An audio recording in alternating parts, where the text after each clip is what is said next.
Warning: our YouTube channel and its videos may contain scenes, language, and content that may not be appropriate for all audiences.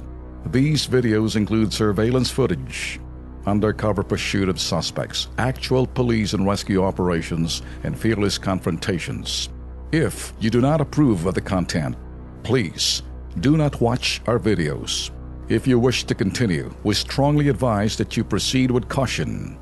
Viewers' discretion is advised.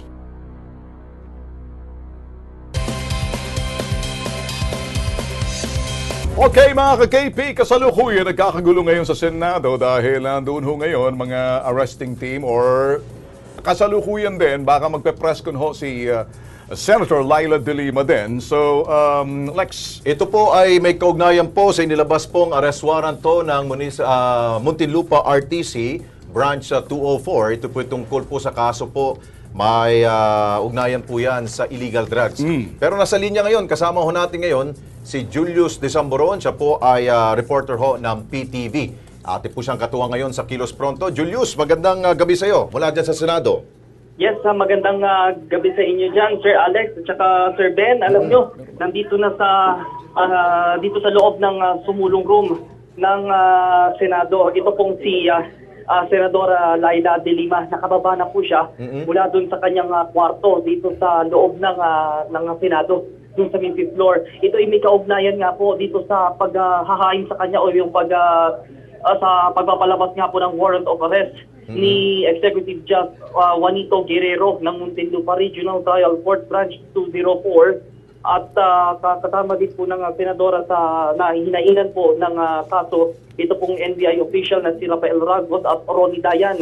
Ayon po sa Muntinlupa RTC, sapat ang probable cause para sa pagpapalabas nitong warrant of arrest. Yes. Julius, puputulin kita ha. Baka malapit ka ba kay Senadora? Nagsasalita na ngayon si Senadora. Baka pwede natin pakinggan. Yes. Okay, go ahead.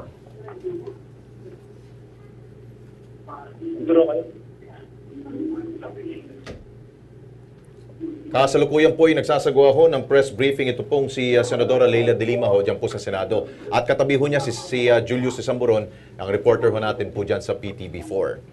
Pakinggan po natin. Pero sa ngayon po, wala pa ho sa akin siniserve. Bagamat questionable yung pagkaka-issue ng warrant of arrest o ng order of arrest, questionable ho dahil dapat po bukas ay didinggin muna yung inihain ng aming mga abogado na motions to quash doon sa tatlong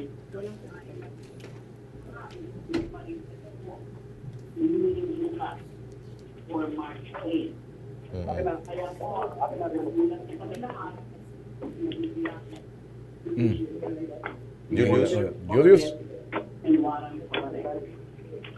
Katulad po ng nasabi ko na dati, wala po akong balak takasan yung mga kaso ko.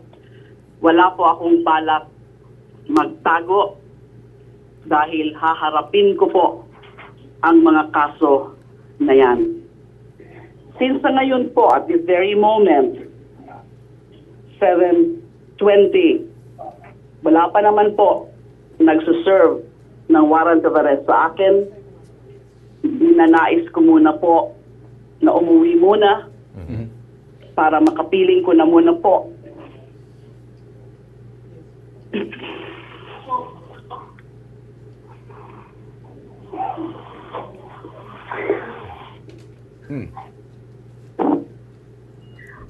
Ang aking pamilya. Alex, Sir Ben, alam mo, umiiyak itong Senadora Leila De Lima. Para kunin ko na po yung mga dadalhin kong gamit sa kulungan. So, uuwi po ako ngayong gabi at babalik po ako dito bukas na umaga. At dito po sa Senado, hihintayin ang arresting team. Hihintayin ko po sila. Kusa po ako na susuko sa kanila. Pero sa ngayon po, gusto ko na muna po makapiling ang aking pamilya sa bahay. Babalik po ako bukas na umaga. Ipapasalamat po ako sa mga kasamahan ko sa Liberal Party.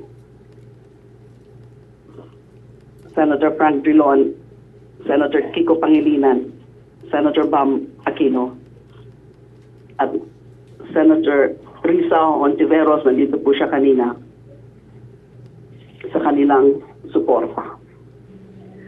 Sa inyo pong lahat, humihingi lang po ako ng inyong dasal na sana maging safe and secure po ako saan man nila ako dadalhin, saan man nila ako ikukulong. Alam niyo naman po na yung mga so-called charges na final sa akin ay non-bailable. Bahala na po ang aking mga abogado kung ano po ang legal remedy na gagawin nila dyan sa questionable nga pong pagkaka-issue ng order of arrest and warrant of arrest ngayon. Tuloy po ang laban ni Laila de Lima. Maraming salamat po. Okay, Julius. Go ahead, Julius. Yes, Alex, Sir Ben, dito, yan nagsapos. Itong pagsasalita, itong speech ni Senadora Laila de Lima, na kung saan ay handa nga daw niyang harapin itong warrant of arrest na inilabas sa kanya. Ito nakalabas na ng sumulong room ng Senate. At susubukan natin siyang sige, okay. Julius. Yes, Julius, Alex. malinaw naman sinabi niya, no? Na babalik siya sa Senado babalik bukas. siya bukas, tama. Okay. Babalik siya bukas ng umaga. Sige. At gusto lang daw niya na ngayon ay umuwi muna sa kanyang pamilya para makakuha nga ng gamit at makapiling muna niya yung kanyang pamilya. Julius, thank you so much, Julius. Maraming salamat. Julius, diretso na tayo, Alex. Okay. Naging emotional ho si Laila de Lima. Doon ho makikita ninyo yung isang natatakot na mayroon ho alang katiyakan sa anong mangyayari. Tapos may pagdududa rin ho siya kung anong mangyayari sa kanya. Pinagkakaubayin niya ho sa abogada. Inaalala ho natin to. This is an analysis ho. Sumasabay ho tayo. Well, sinasabi niya tuloy ang laban. Pero pinagkakaubayin niya sa kanyang mga abogado. Babalik siya bukas sa Senado at gagawin niya yung kaparehong mga dating gawi. Kung doon ho siya arestuin. Tanong, sasama ba siya? Or nandoon yung ibang mga senador? Kasi malinaw ho sinabi ni Coco Pimentel bilang Senate President, wala hong pwedeng arestuhin at hindi ho pwedeng arestuhin ang sino mang sitting senator ng bansa sa loob ho ng Senado during the plenary. Hanggang sa labas lang daw ho talaga ng sinasabing entry ng Senado. Then po na ron. Tanong, kinakailangan bang magbolontaryong sumama si de Lima or kinakailangan niyang ayuda ng kanya mga dilaw na mga senador or kinakailangan niya munang mag-cheche-boreche pa mag-eksena bukas? Ito ho yung posibleng mangyari bukas, Lex. What's your take? Malinaw naman sa sinabi ho ni Senadora Laila de Lima na, uulitin ko lang wala akong balak takasan, magtago, haharapin ko ang kaso na yan. Antayin daw niya yung arresting officer bukas na umaga daw dyan sa Senado. Kung yan po sinabi ng senador, siguraduhin natin. Para sa akin, ang sinlinaw na sikat ng araw, wala siyang balak takasan. Subalit, hindi niya sinasabing, ako'y sasama pag ako'y sinundo sa loob ng sinasabing plenaryo o sa Senado. Iba ho yung sinasabing, ala akong balak takasan, pero magtatago ako sa aking opisina sa tulong ng mga aking mga dilawan ng mga senador at doon, pag-iisipan muna namin kung anong aming gagawin kasi kina-question namin. Hindi ako tatakas pero hindi ibig sabihin na ako'y susuko. Okay, Lex, inaasahan natin bukas, babalik daw si Secretary de Lima, Senator de Lima sa kanyang opisina sa Senado dahil wala pang warrant of arrest. Lex, baka naman anytime soon, nailabas ng warrant, pwede na siyang arestuhin kahit sa bahay. Sabi niya, siya kukuha lang ng damit, babalik din siya. Pero kanina, naging emotional siya. Lex, anong take mo rito? Ang tingin mo? Ito ba'y tutulong sa kanya mga senador na nandoon or gagawa sila ng estratehiya sa Senado or something else na medyo magkaroon ng konting delay? Siguro, yung tanong mo sa akin kung tutulong yung kanya mga kaalyadong mga senador, definitely yun. Dahil gusto nila ipakita yung moral support nila dahil kaalyado nga. Pero yung sinasabi na magkukulong ho siya sa Senado, hindi ako naniniwala ho doon. Siya, may ano naman to, may sarili naman siguro word of honor po itong si Senadora. Kaya siguro siyang haharapin niyo itong kaso nito. So go ahead, ma'am. Kung talaga hong kaya ninyong ipagtanggol ang sarili ho ninyo, na wala kayong kasalanan, go ahead. At magpadakip na ho kayo. Ito, may mga comments sa Alex. Ito, sabi ho ni Soy Roberto, dapat may konting drama para effective yung script niya that she is innocent. Tapos, may crying scene. Kanina nangyari na yun eh. Oo. Emotional. Si Leo Pesilats. Diyos ko, Sir Ben, kung ganyan lang din naman ang masasabi ko, unfair talaga ang justice system ng bansa. Pag pobre, may sapak.